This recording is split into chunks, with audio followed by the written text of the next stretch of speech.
बिहार में 2 सीटों पर हुए विधानसभा उपचुनाव के नतीजे आ चुके हैं। मोकामा में राजद तो गोपालगंज में भाजपा ने बाजी मार ली है। कहने को तो केवल उपचुनाव भर था, लेकिन यह चुनाव आरजेडी और बीजेपी के लिए प्रतिष्ठा की लड़ाई भी थी। मोकामा सीट से भले ही 6 प्रत्याशी अपनी किस्मत आजमा रहे हों, लेकिन मुख्य मुकाबला राजद और बीजेपी के बीच था। इस सीट पर पिछले 5 बार से लगातार बाहुबली नेता अनंत सिंह विधायक बन रहे थे। घर में AK-47 और असलट राइफल रखने के जुर्म में इस साल 21 जून को उनकी विधानसभा सदस्यता चली गई और उन्हें 10 साल की सजा सुनाई गई थी, जिसके बाद राजद की टिकट से अनंत सिंह की पत्नी नीलम देवी उम्मीदवार बनी और उन्होंने दूसरे बाहुबली ललन सिंह की पत्नी बीजेपी नेता सोनम देवी को 16,000 से ज्यादा वोटों के अंतर से हराया। जहां नीलम देवी को 79,744 वोट मिले, जबकि सोनम देवी को 63,003 मत हासिल हुए। नाक बचाने को लेकर हुई इस लड़ाई में आखिर बीजेपी आरजेडी के सामने मोकामा सीट पर कैसे मात खा गई, आइए बताते हैं इस वीडियो में। वैसे तो मोकामा में आरजेडी के जीतने और बीजेपी की हार के कई कारण हैं, लेकिन उनमें व्यक्तित्व का हावी होना भी बड़ा कारण था। मोकामा को आरजेडी का गढ़ कह सकते हैं। पिछले विधानसभा चुनाव में भी आरजेडी से ही बाहुबली नेता अनंत सिंह जीते थे। उनकी विधायकी जाने के बाद ही यहां उपचुनाव कराया गया, इसलिए आरजेडी के लिए यह प्रतिष्ठा का चुनाव था। अनंत सिंह भूमिहार परिवार से आते हैं और उन पर कई आपराधिक मामले दर्ज हैं। बावजूद इसके मोकामा में ज़्यादातर मतदाता पिछले 17 वर्षों से उन पर भरोसा जताते आए हैं। अब उनकी पत्नी ने उपचुनाव जीत लिया है, इसका मतलब है कि चुनाव आरजेडी की प्रतिष्ठा से इतर अनंत सिंह के व्यक्तित्व पर लगा दांव भी था, जो उन्होंने जेल में रहते हुए भी जीत लिया है। इसे व्यक्ति आधारित जीत इसलिए भी कह सकते हैं क्योंकि इस सीट से लगातार 5 बार की जीत में अनंत सिंह 2 बार निर्दलीय विधायक रह चुके हैं। वो मार्च 2005 में निर्दलीय, नवंबर 2005 में जदयू, 2010 में जदयू, 2015 में निर्दलीय और 2020 में आरजेडी उम्मीदवार के तौर पर चुनाव जीते थे। वहीं आपको बता दें कि बीजेपी के लिए मोकामा प्रतिष्ठा की लड़ाई इसलिए था क्योंकि यहां वो पहली बार अपने बूते चुनाव में उतरी थी। इससे पहले बीजेपी यह सीट अन्य दलों के लिए छोड़ती आई थी। जहां बीजेपी ने इस परीक्षा के बारे में सोचा भी नहीं था, वहां नीतीश कुमार के साथ छोड़कर जाने के बाद बीजेपी को मोकामा की परीक्षा की तैयारी करने के लिए 3 महीने से भी कम समय मिला। 3 महीने पहले बीजेपी ने इस तैयारी के लिए शायद ही सोचा हो, क्योंकि ज़्यादातर समय तो हाल के मिले जोर के झटके की समीक्षा में चला गया होगा। वहीं बाकी बचा समय सीट पर डेब्यू करने जा रही पार्टी के लिए नाकाफी रहा। माना तो यह भी जा रहा है कि नीतीश के महागठबंधन से चले जाने के बाद उनकी छवि प्रभावित हुई है और इसका फायदा बीजेपी को मिलेगा।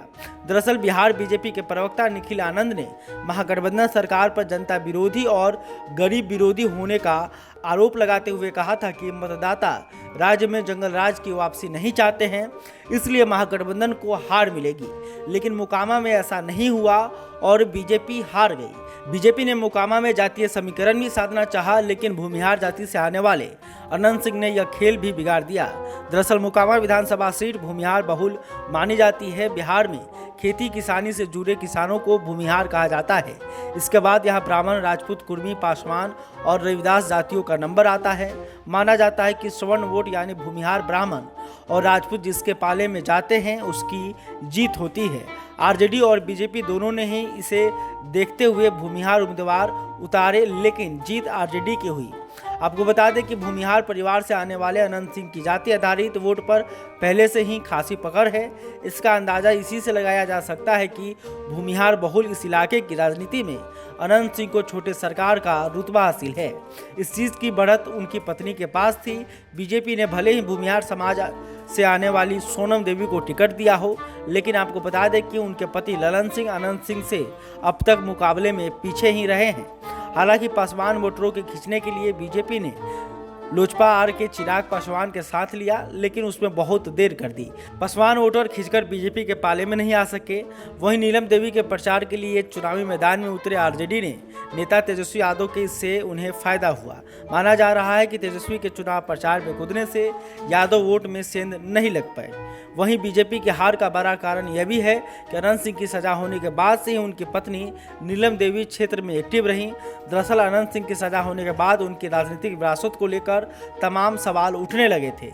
इस पर उनकी पत्नी नीलम देवी ने देर न करते हुए खुद तमाम अटकलों और कयासों पर विराम लगा दिया। उन्होंने मीडिया से कह दिया था कि पति की विरासत वही संभालेंगी और चुनाव में उतरकर इलाके की जनता की सेवा करेंगी। उम्मीदवारी के सवाल पर उन्होंने कहा था कि पार्टी भावनाओं का ख्याल जरूर रखेगी। नीलम देवी भले ही सियासत के रन में नई योद्धा मालूम हो सकती हैं, लेकिन उनके अनुभव के आधार पर उन्हें राजनीति की पुरानी खिलाड़ी माना जा सकता है। इसके कई कारण हैं। पहला यह कि राजनीति से जुड़े घर के लोगों में सियासत गुण आ जाते हैं। दूसरा यह कि जब 2020 के विधानसभा चुनाव में अनंत सिंह ने आरजेडी से नामांकन दाखिल किया तो नीलम देवी ने निर्दलीय उम्मीदवार के तौर पर पर्चा भर दिया था। यह दरअसल राजनीति में एक कूटनीतिक पैंतरा था कि अगर विवाद में फंसे अनंत सिंह का नामांकन रद्द हो जाए तो उनकी पत्नी दावेदारी बनी रहें। हालांकि अनंत सिंह का पर्चा रद्द नहीं हुआ और फिर नीलम देवी ने नाम वापस ले लिया। 2019 के लोकसभा चुनाव के वक्त अनंत सिंह जेल में थे। ऐसे में चुनाव प्रचार की कमान नीलम देवी ने ही संभाली थी।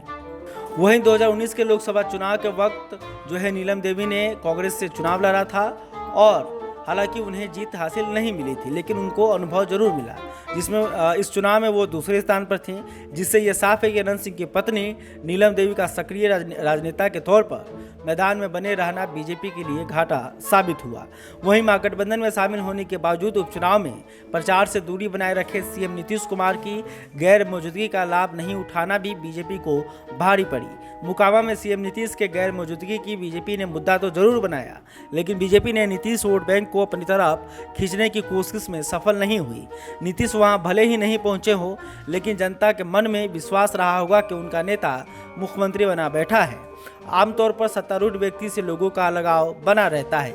बीजेपी इस लगाव में सेंध लगाने में असफल रही, लेकिन जिस तरह से कम मार्जिन से बीजेपी इस सीट पर हारी है, उसने उसके लिए आगे दरवाजा बड़ा कर दिया है। बीजेपी का दावा है कि मोकामा में अब तक हारने वालों में उसका प्रदर्शन सबसे बेहतर रहा है।